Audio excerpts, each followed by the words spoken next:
今日は私の習慣を学びながら日本語を楽しく勉強しましょう。この動画の前半は敬語や丁寧語が使われています。後半は話し言葉、タメ語、友達言葉が使われています。それでは、早速私の習慣をお話ししていきますね。1、毎日の運動習慣、体を動かすことの大切さ。私は毎日、体を動かす習慣があります。この習慣は、私の生活にとても大切です。体を動かすと、元気になり、気分も良くなります。朝起きたら、まずストレッチをします。ゆっくりと手や足を伸ばします。このストレッチで、体が目覚めます。朝のストレッチは、一日を気持ちよく始める方法です。次に、私は毎日散歩をします。家の近くの公園を歩きます。散歩をすると、新鮮な空気を吸えます。また、木や花、空を見ることができます。自然を見ると、心が落ち着きます。時々、友達と一緒に散歩をします。友達と話しながら歩くと、とても楽しいです。雨の日は、家の中で運動をします。音楽を聴きながら体を動かします。踊るように体を動かすと楽しく運動できます。また、テレビを見ながら足を上げ下げする運動もします。私は運動を楽しむことが大切だと思います。好きな運動を見つけました。そのおかげで毎日続けることができます。運動を始めてから体が強くなりました。前より病気になりにくくなりました。また、よく眠れるようになりました。体を動かすと頭もすっきりします。仕事も集中してできるようになりました。最初は5分だけ運動していました。今は30分くらい運動しています。少しずつ時間を増やしました。毎日続けることが大切だと思います。日本には継続は力なりということわざがあります。これは何かを続けることに大きな力があるという意味です。私もこのことわざを信じています。毎日少しずつ運動を続けることで大きな変化がありました。体を動かす習慣のおかげで私の人生はより楽しくなりました。体が元気になり、気分も良くなりました。2、バランスの取れた食生活、美味しく健康的に食べる。私の大切な習慣の2つ目は、バランスの取れた食生活です。毎日の食事に気をつけることで、体も心も元気になります。朝ごはんは、一日の中でとても大切な食事です。私は必ず朝ごはんを食べます。朝ごはんには、ご飯や味噌汁、焼き魚、野菜サラダを食べます。これは日本の伝統的な朝ごはんです。栄養バランスが良く、一日を元気に始められます。昼ごはんは、家で作ったお弁当を持っていきます。お弁当には、おにぎり、野菜の煮物、卵焼きなどを入れます。自分で作ることで健康的な食事ができます。また、お金も節約できます。夜ご飯は家族と一緒に食べます。夜は肉や魚、野菜をバランスよく食べるようにしています。季節の野菜を使うことも大切にしています。例えば、春はタケノコ、夏はナス、秋はキノコ、冬は大根など、その時期に合った野菜を食べます。季節の食材は体に良いだけでなく、美味しいです。私は料理を作ることも好きです。簡単で栄養満点の料理を作ります。例えば、野菜たっぷりの味噌汁や、魚と野菜を一緒に焼いた料理などです。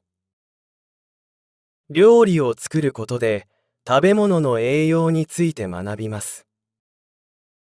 水をたくさん飲むことも習慣にしています。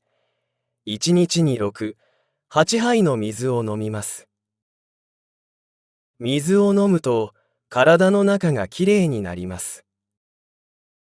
また、お茶もよく飲みます。特に緑茶は体に良いので、よく飲みます。甘いものや油っぽい食べ物は、時々食べます。毎日は食べません。でも、全く食べないのではなく、少しずつ楽しみます。この食生活の習慣のおかげで、体重が安定しています。また、肌の調子も良くなりました。何より、毎日の食事を楽しみにしています。バランスの取れた食生活は、難しいことではありません。少しずつ始めれば、誰でもできます。美味しく食べながら、体に良い食事をすることは、とても大切な習慣だと思います。3、十分な睡眠の確保、よく眠って元気に過ごす。私の大切な習慣の3つ目は、十分な睡眠をとることです。毎日よく眠ることで、体も頭も元気になります。私は、毎晩11時に寝て、朝6時に起きます。この時間は変えません。土曜日や日曜日も同じです。毎日同じ時間に寝て起きることで、体内時計が整います。体内時計とは、人の体の中にある時計のようなものです。この時計が整うと、自然に眠くなったり目が覚めたりします。寝る前の1時間は、ゆっくり過ごします。テレビやスマートフォンは見ません。明るい光は目を覚ましてしまうからです。代わりに、好きな本を読んだり、静かな音楽を聴いたりします。これは、体と心をリラックスさせる良い方法です。寝る部屋は、快適な環境にしています。カーテンを閉めて、部屋を暗くします。暗い部屋の方が、よく眠れるからです。また、部屋の温度も大切です。夏は少し涼しく、冬は少し暖かくしています。枕や布団も自分に合ったものを選びました。良い枕と布団があると体が楽になり、よく眠れます。寝る前に温かい飲み物を飲むこともあります。カフェインの入っていないお茶や温かい牛乳を飲みます。これも体をリラックスさせる方法の一つです。朝起きたらすぐにカーテンを開けます。朝の光を浴びると体が朝だと感じます。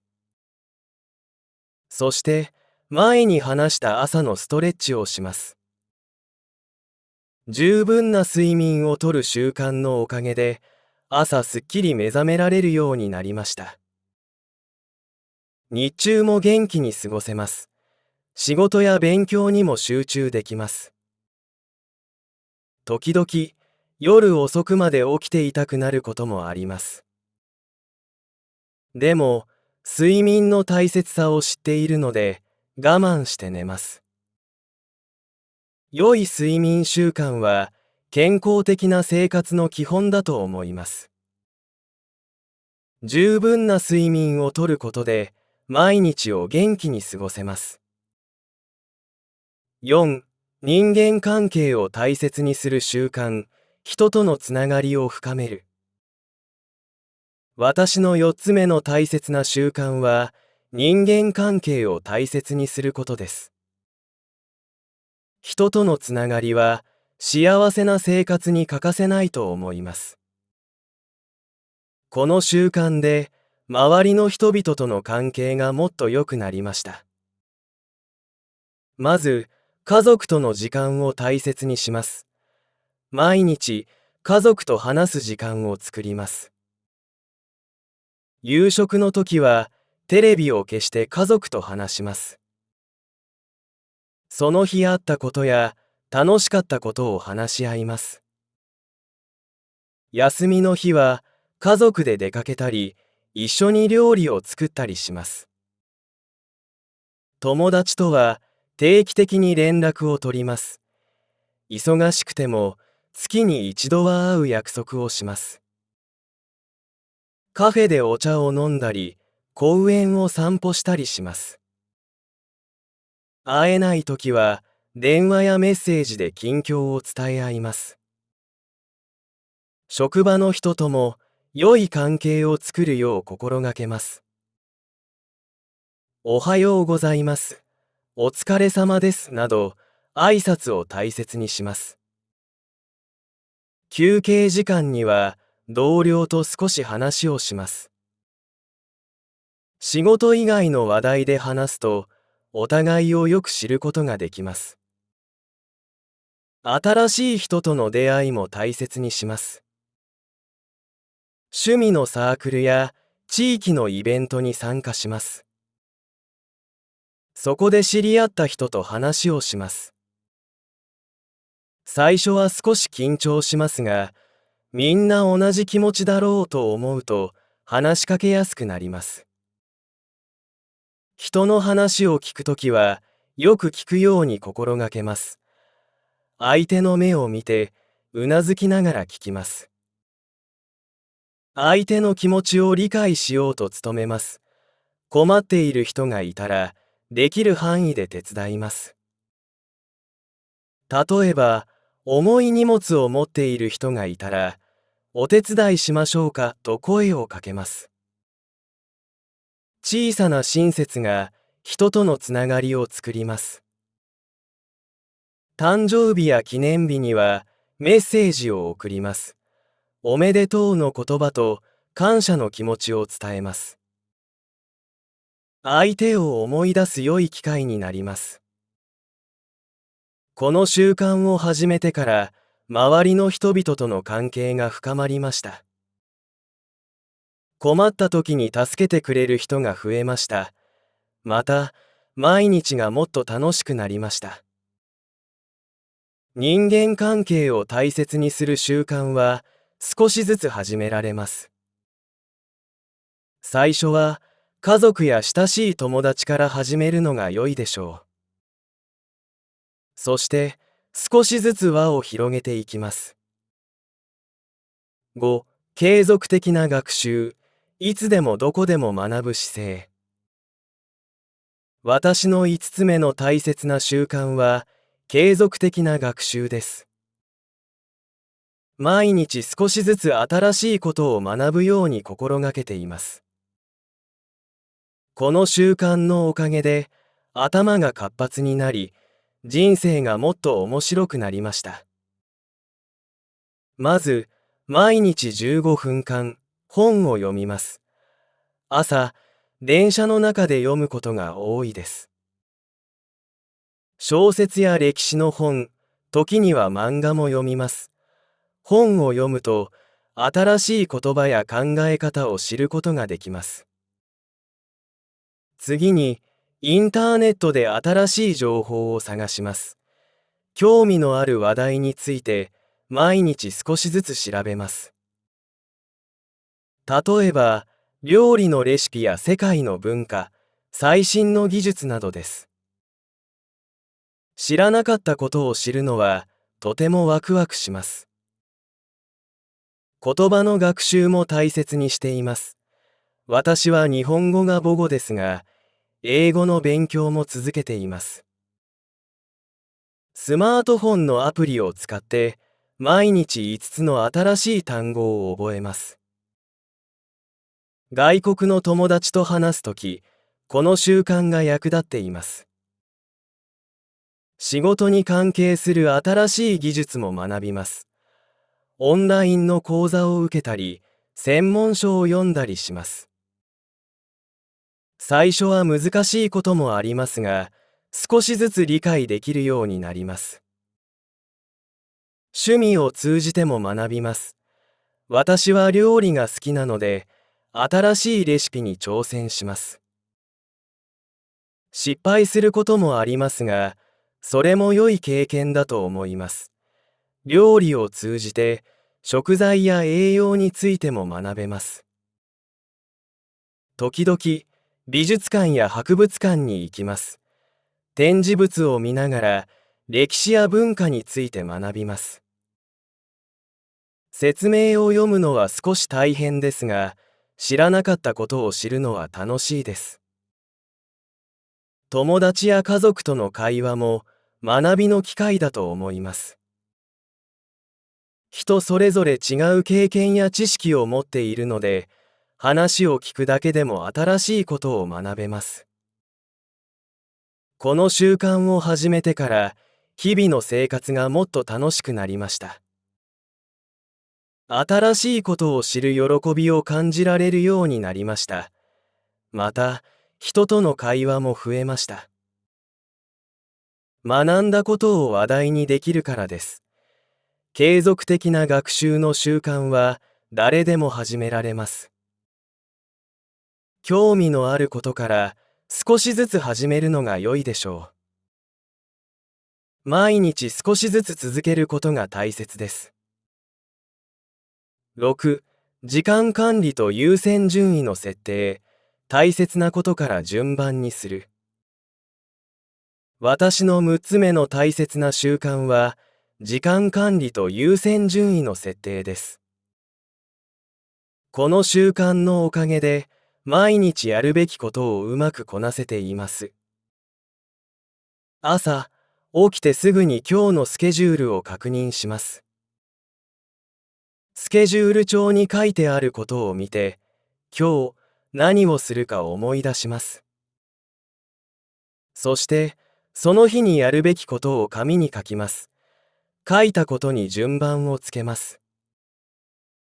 一番大切なことに1、次に大切なことに2というように番号をつけます。これを優先順位と言います。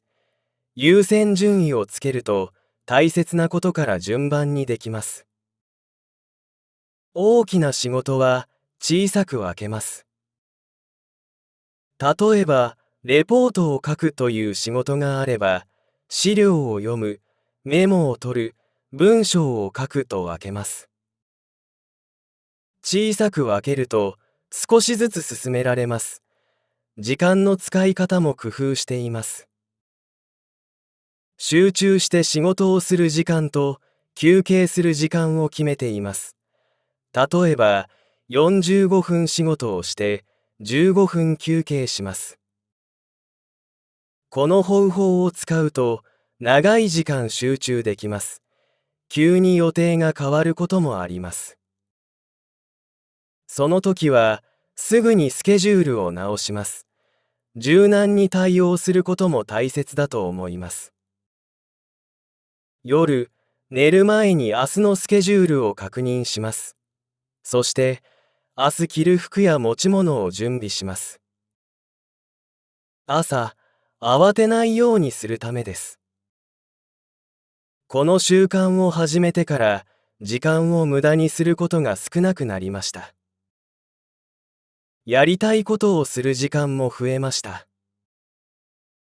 例えば、前に話した運動や読書の時間もしっかり取れるようになりました。また、締め切りに間に合わないことも減りました。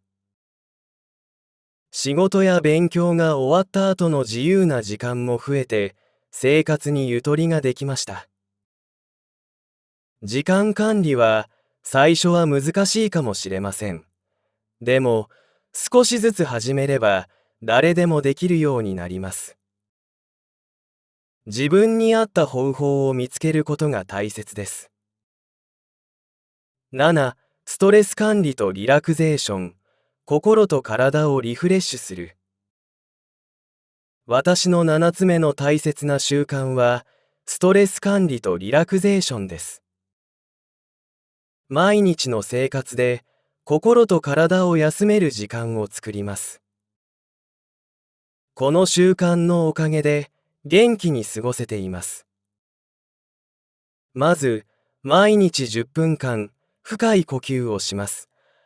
朝起きてすぐか夜寝る前にします。ゆっくり息を吸って、ゆっくり息を吐きます。この簡単な方法で心が落ち着きます。週に2回、お風呂でゆっくり体を温めます。お湯に20分くらい入ります。体が温まると筋肉がリラックスします。お風呂の中で一日のことを思い出します。良かったことを考えると気分が良くなります。自然の中で過ごす時間も作ります。休みの日には近くの公園に行きます。木々を見たり、鳥の声を聞いたりします。自然の中にいると心が静かになります。音楽を聴くのも好きです。家事をしながら好きな音楽をかけます。音楽を聴くと気分が明るくなります。時には音楽に合わせて体を動かします。踊るのは恥ずかしいですが、楽しいです。ストレスを感じたときは、5分間何もしません。椅子に座って目を閉じます。頭の中を空っぽにしようとします。最初は難しいですが、練習すると上手になります。友達と話すのも良いストレス解消法です。悩みを話すと気持ちが軽くなります。でも、いつも悩みばかり話すのではなく、楽しい話もします。笑うことはとても良い薬だと思います。趣味の時間も大切にします。私は絵を描くのが好きです。下手でも絵を描いているときは他のことを忘れられます。集中できる趣味があると心が休まります。忙しい時こそリラックスする時間を作ります。5分でも良いので自分のための時間を作ります。今は休む時間と決めて何もしないこともあります。この習慣を始めてからストレスに強くなりました。小さなことでイライラしなくなりました。また、よく眠れるようになり、朝も気持ちよく起きられます。ストレス管理とリラクゼーションの習慣は誰にでもできます。自分に合った方法を見つけることが大切です。最初は難しくても続けていくと自然にできるようになります。前半、お疲れ様でした。私の習慣はいかがでしたか？もっといい動画が作れるようになりますので、動画の感想や意見をぜひコメントで教えてください。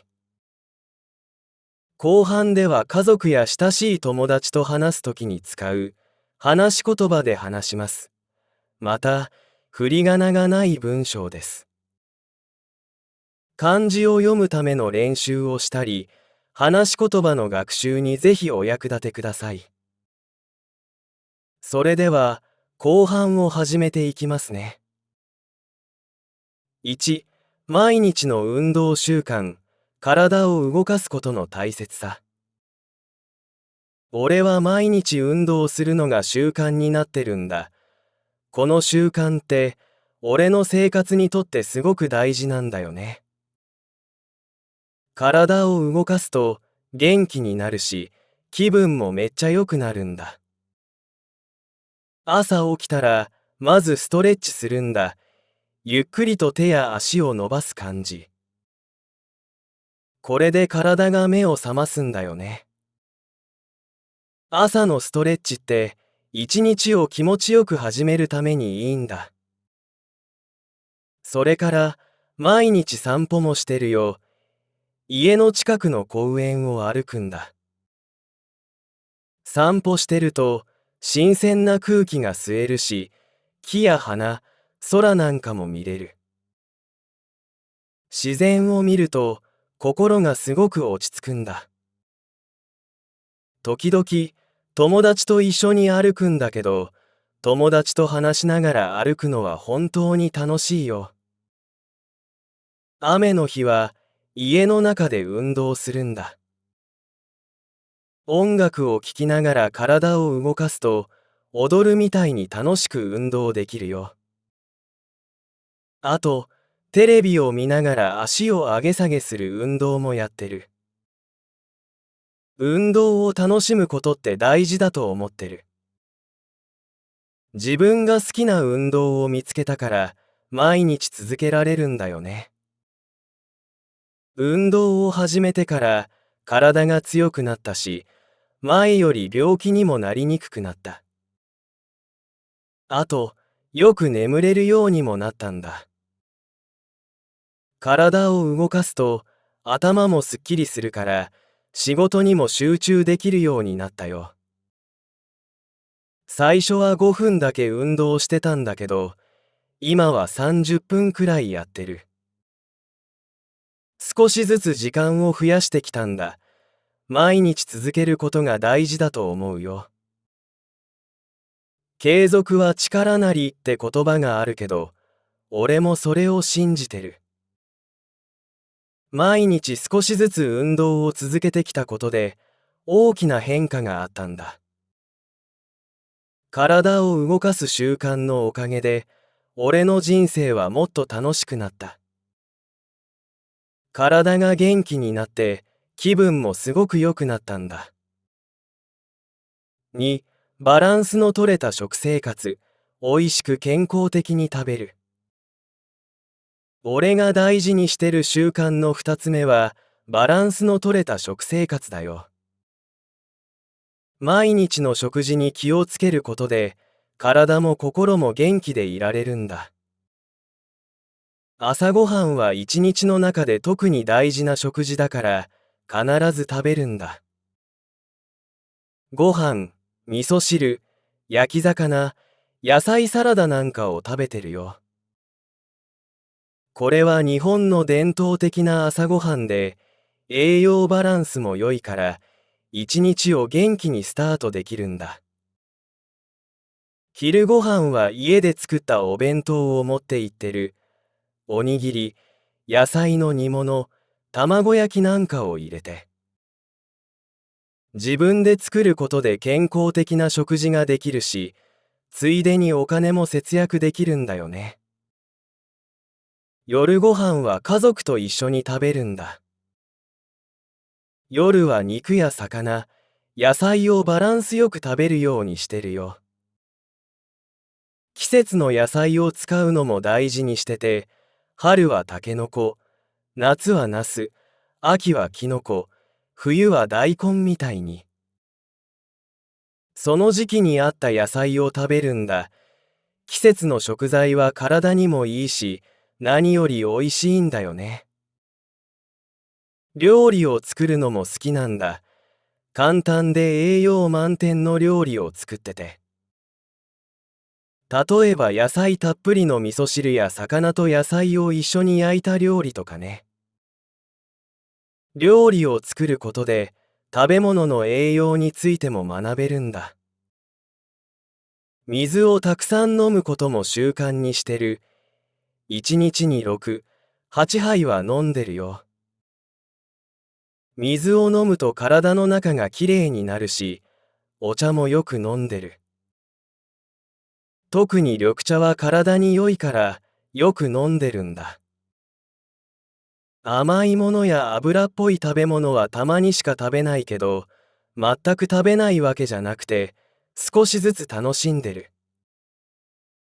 この食生活のおかげで、体重が安定してるし、肌の調子も良くなったんだ。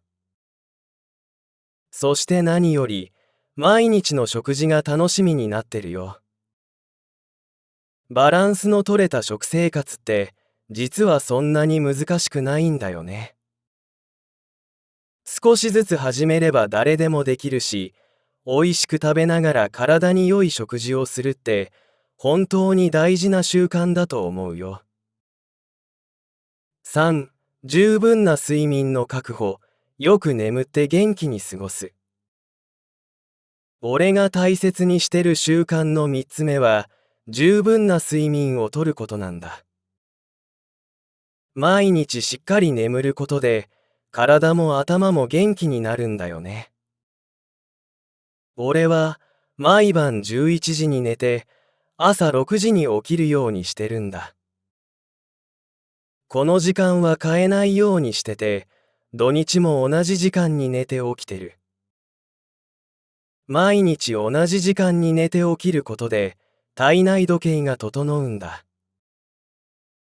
体内時計っていうのは、体の中にあるリズムみたいなもので、これが整うと自然と眠くなったり目が覚めたりするんだ。寝る前の1時間は、ゆっくり過ごすようにしてるよ。テレビやスマホは見ないようにして、明るい光を避けてるんだ。代わりに、好きな本を読んだり、静かな音楽を聴いたりして、体と心をリラックスさせるんだ。寝る部屋は快適な環境にしてる。カーテンを閉めて部屋を暗くしてるんだ。暗い部屋の方がよく眠れるし、部屋の温度も気にしてるよ。夏は少し涼しく、冬は少し暖かくしてるんだ。枕や布団も自分に合ったものを選んで使ってる。良い枕と布団があると体が楽になってぐっすり眠れるからね。寝る前に温かい飲み物を飲むこともあるんだ。カフェインの入ってないお茶や温かい牛乳を飲んで、これもリラックスする方法の一つなんだよ。朝起きたらすぐにカーテンを開けて朝の光を浴びるんだ。そうすると体が朝だなって感じて目が覚めるんだよね。そして前に話した朝のストレッチも欠かさずにやってるんだ。十分な睡眠をとるようになってから、朝すっきり目覚めることができるようになったし、日中も元気に過ごせるんだ。仕事や勉強にも集中できるようになったよ。時々、夜遅くまで起きていたくなることもあるけど、睡眠の大切さを知ってるから我慢してちゃんと寝るようにしてるんだ。良い睡眠習慣は健康的な生活の基本だと思う。十分な睡眠をとることで毎日を元気に過ごせるようになるからね。4、人間関係を大切にする習慣、人とのつながりを深める。俺が大事にしてる4つ目の習慣は、人間関係を大切にすることなんだ。人とのつながりって幸せに生きるために欠かせないもので、この習慣を続けてきたおかげで、周りの人たちとの関係がすごく良くなったんだよ。まず、家族との時間を大切にしてる。毎日、家族と話す時間をちゃんと作ってるんだ。夕食の時はテレビを消して、家族とその日あったことや楽しかったことを話し合うんだ。休みの日には家族で出かけたり、一緒に料理を作ったりしてるよ。友達とは定期的に連絡を取り合ってる。忙しくても月に一度は会うようにしてて、カフェでお茶したり、公園を散歩したりしてるんだ。もし会えないときは、電話やメッセージで近況を伝え合ってるよ。職場の人とも良い関係を作るように心がけてる。おはようございます。お疲れ様ですみたいな挨拶を大切にして、休憩時間には同僚と少し話すんだ。仕事以外の話題で話すと、お互いのことをよく知ることができるからね。新しい人との出会いも大事にしてる。趣味のサークルや地域のイベントに参加して、そこで知り合った人と話すようにしてるんだ。最初は少し緊張するけど、みんな同じ気持ちだろうなって思うと、話しかけやすくなるんだよね。人の話を聞くときは、相手の目を見て、うなずきながら聞くようにしてる。相手の気持ちを理解しようと努めるんだ。困ってる人がいたら、できる範囲で手助けするようにしてる。例えば、重い荷物を持ってる人がいたら、お手伝いしましょうかって声をかけるんだ。こうした小さな親切が、人とのつながりを作るんだと思ってる。誕生日や記念日にはメッセージを送って、おめでとうの言葉と一緒に感謝の気持ちを伝えるんだ。こういう時って、相手を思い出す良い機会になるんだよね。この習慣を続けてきたことで、周りの人たちとの関係が深まったし、困った時に助けてくれる人が増えたんだ。そして、毎日がもっと楽しくなったよ。人間関係を大切にする習慣って、少しずつ始められるものだから。まずは家族や親しい友達から始めて、そこから少しずつ輪を広げていくのが良いと思うんだ。5. 継続的な学習。いつでもどこでも学ぶ姿勢。俺の大切な習慣の一つが、継続的な学習なんだ。毎日少しずつ新しいことを学ぶようにしていて、そのおかげで頭が活発になるし、人生がもっと面白くなってる。まず、毎日15分くらい本を読むようにしてる。朝、電車の中で読むことが多くて、小説や歴史の本、時には漫画も楽しんでる。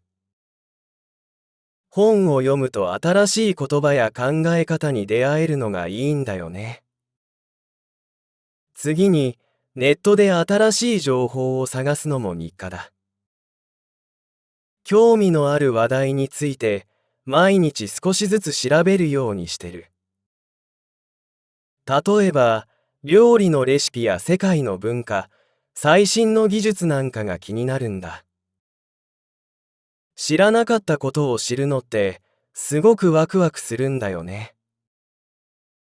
言葉の勉強も続けてて、俺は日本語が母語だけど、英語の勉強もしてるんだ。スマホのアプリを使って、毎日5つの新しい単語を覚えるようにしてる。この習慣が、外国の友達と話すときにすごく役立ってるんだ。仕事に関係する新しい技術も勉強してる。オンラインの講座を受けたり、専門書を読んだりしてるんだ。最初は難しく感じることもあるけど、少しずつ理解できるようになってるよ。趣味を通じても学んでる。俺は料理が好きだから、新しいレシピに挑戦してみるんだ。失敗することもあるけど、それも良い経験だと思ってるし、料理を通じて食材や栄養についても学べるんだ。時々、美術館や博物館に行くこともあるんだ。展示物を見ながら、歴史や文化について学んでる。説明を読むのは少し大変だけど、知らなかったことを知るのは楽しいんだよね。友達や家族との会話も学びの機会だと思ってる。人それぞれ違う経験や知識を持ってるから、話を聞くだけでも新しいことを学べるんだ。この習慣を続けてきたおかげで、日々の生活がもっと楽しくなったし、新しいことを知る喜びを感じるようになった。あと、人との会話も増えたんだ。学んだことを話題にできるからね。継続的な学習の習慣は誰でも始められると思う。興味のあることから少しずつ始めて、毎日続けることが大切なんだよね。6、時間管理と優先順位の設定。大切なことから順番にする。俺の6つ目の大切な習慣は、時間管理と優先順位の設定だ。この習慣のおかげで、毎日やるべきことをしっかりこなせてるんだ。朝起きたらまず、今日のスケジュールを確認するようにしてる。スケジュール帳を見て、今日やることを思い出して、やるべきことを紙に書き出すんだ。それから、書いたことに順番をつける。一番大切なことに1、次に大切なことに2って感じで番号をつけるんだ。これが優先順位ってやつで、優先順位をつけると大切なことから順番にできるようになるんだよね。大きな仕事は小さく分けるようにしてる。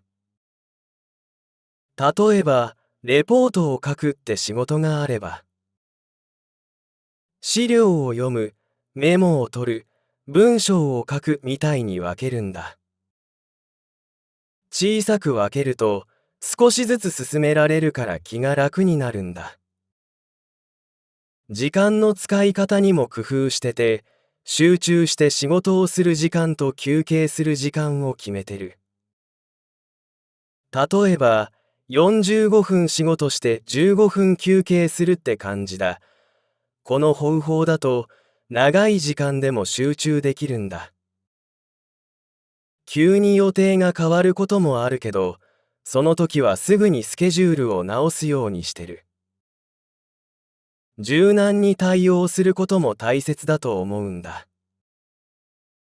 夜寝る前には、次の日のスケジュールを確認して、明日着る服や持ち物を準備しておくんだ。朝、慌てないようにするためだよね。この習慣を続けてから、時間を無駄にすることが少なくなったし、やりたいことをする時間も増えたんだ。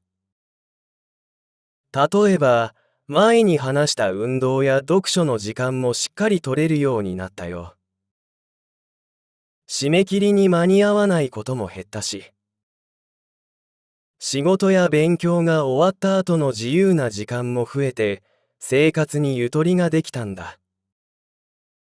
時間管理は最初は難しいかもしれないけど、少しずつ始めれば誰でもできるようになると思う。自分に合った方法を見つけることが大切だね。7、ストレス管理とリラクゼーション。心と体をリフレッシュする。俺の7つ目の大切な習慣は、ストレス管理とリラクゼーションだ。